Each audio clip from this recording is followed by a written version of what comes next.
Benvinguts a High Five.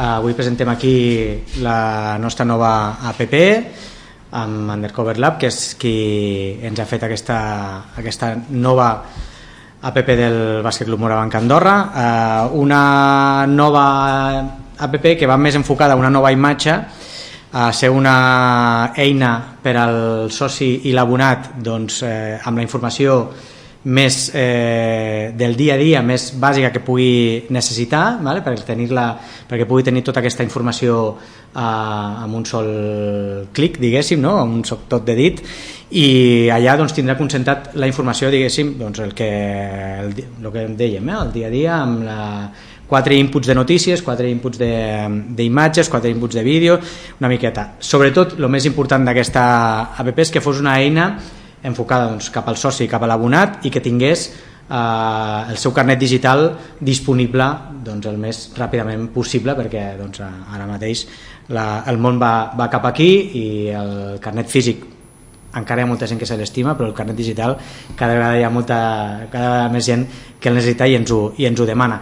I sí que és veritat que l'any passat ja teníem una app que era molt funcional, però hem volgut donar-li una volta de fulla i hem volgut donar-li una nova imatge, hem volgut que sigui molt més intuïtiva i a més ho hem volgut fer amb possibilitat d'ampliació, perquè aquesta és una primera versió, però que segurament durant l'any anirem treballant juntament amb Undercover Lab doncs, noves opcions dintre l'app. Avui m'acompanya el Josep Ribas, és el CEO d'Undercover Lab, doncs sobretot, més que per explicar el que és l'app, si teniu algun dubte més tècnic o així, ell segurament us ho resoldrà molt millor que jo.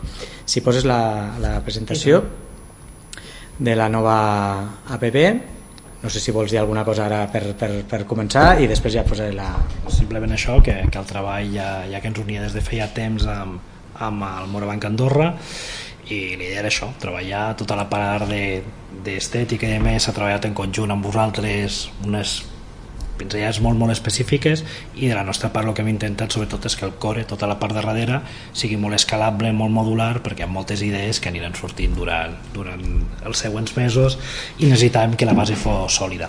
Sí, és bàsic que aquesta nova app nostra fos una eina viva, una eina en què si nosaltres durant la temporada volem innovar amb introduir aspectes nous amb la base, aspectes nous amb els patrocinadors, aspectes nous amb els abonats, doncs ho puguem fer, no fos una app estancada i que només serveix per això. Doncs el que comentàvem, tota la informació, el que deien, la nova eina del soci, la nova eina de l'abonat, tota la informació doncs, a la butxaca. Hi ha un apartat doncs, de notícies on podràs seguir l'última actualitat, en calendari, amb els resultats, que al final és el que més el dia a dia de l'aficionat doncs, el que vol, quin calendari, quin és el pròxim partit i quins resultats anterior.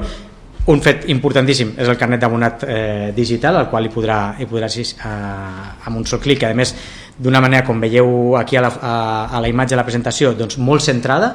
Hi ha la imatge del carnet digital de l'abonat, doncs que simplement amb un cop d'ull ja ho pugui veure on està i accedir molt fàcilment als vídeos, les fotografies i evidentment informació general per l'abonat, pel soci, pel simpatitzant, per qui vulgui doncs, poder-ho tenir amb un sol clic. Heu vist que l'estètica doncs, és molt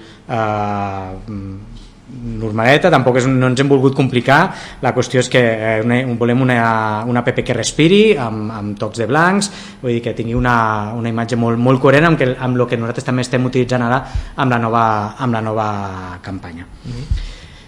Una pàgina, doncs el que dèiem, la pàgina principal, la primera, la que es troba tant el soci com l'abonat, és aquesta pàgina d'inici que està pensada doncs, perquè tots els usuaris puguin obtenir la informació més rellevant, la informació que necessiten amb un sol cop d'ull. Doncs veiem a la part alta els últims resultats i pròxim partit, d'acord? Les darreres notícies del club i, evidentment, doncs, el carnet digital. Aquí hi ha un apartat també important, perquè hem volgut ser una app que sigui molt visual, per tant, hi ha una part important de notícies, de fotos i amb algun toc de vídeos, doncs precisament per això, perquè sigui una app molt visual.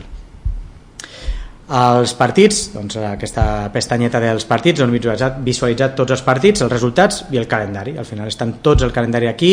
Si hi ha alguna modificació també s'actualitzarà, per tant tothom podrà seguir a l'instant si hi ha alguna actualització, si algú va una mica perdut en el que si hi ha hagut algun canvi d'horari, etc., doncs aquí ho podrà trobar els pròxims, tant dels resultats com dels pròxims partits a la Lliga Endesa.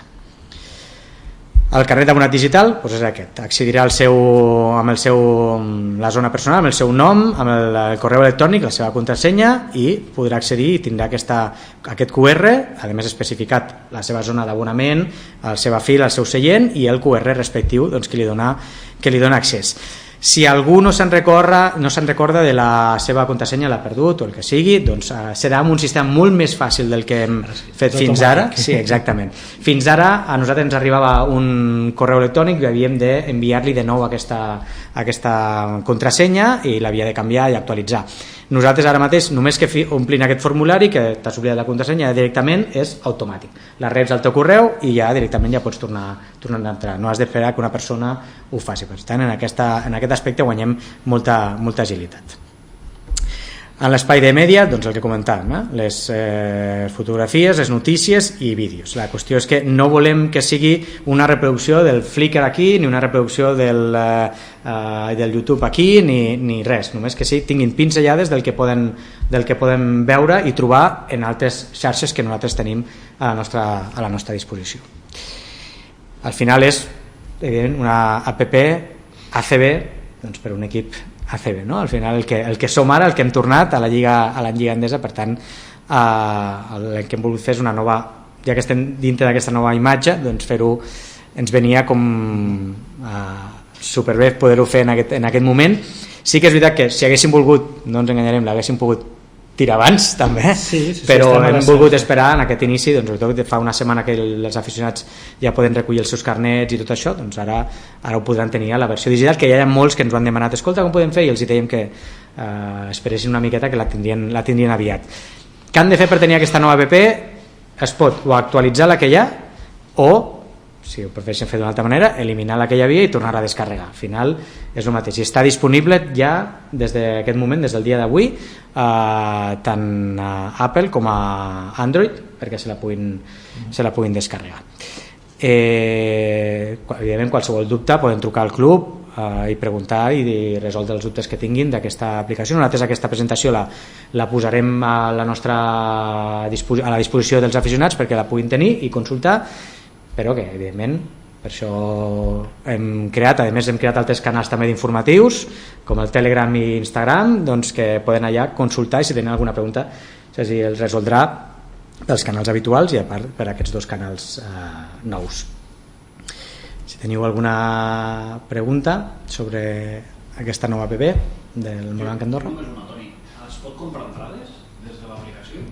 Si es pot comprar entrades, en principi ara mateix és un pas que farem pròximament, perquè no depèn només de nosaltres, sinó depèn també de la plataforma que ho gestiona, i doncs no totes les plataformes et donen aquestes facilitats i estem en aquest tràmit de fer-ho, però que aviat segurament que ho podrem disposar. És veritat que des d'aquí pot accedir a la nostra pàgina web i allà des de la nostra pàgina web amb Cubin ho podem fer, és a dir que al final des d'allà amb un sol clic pots anar-hi a comprar-te l'entrada via el canal tradicional.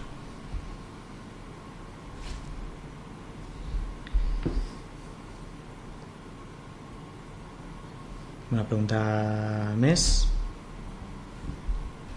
No? Segur? No, sí, era molt diferent. La passada no la vaig arribar a veure, però no sé si s'ha fet a sobre d'aquesta i no sé si... S'ha fet una reestructuració completa, és a dir, s'ha fet des de zero, sobretot per les idees, és a dir, l'última aplicació tenia 4 anys, no? Més o menys, 3 anys i alguna 4 anys. Actualment, evidentment, la tecnologia canvia, les maneres i els components canvien, la manera de fer també canvia, i el que es volia fer sobretot era una base que sigués molt modular. Cada reunió que tenim amb el Toni, amb el Gorka i demés, hi ha moltes idees, hi ha moltes coses i necessites una base que et permeti de poder pivotar, de poder fer aquestes coses d'una manera flexible i ràpida, i és una miqueta la base sobre la que es vol treballar.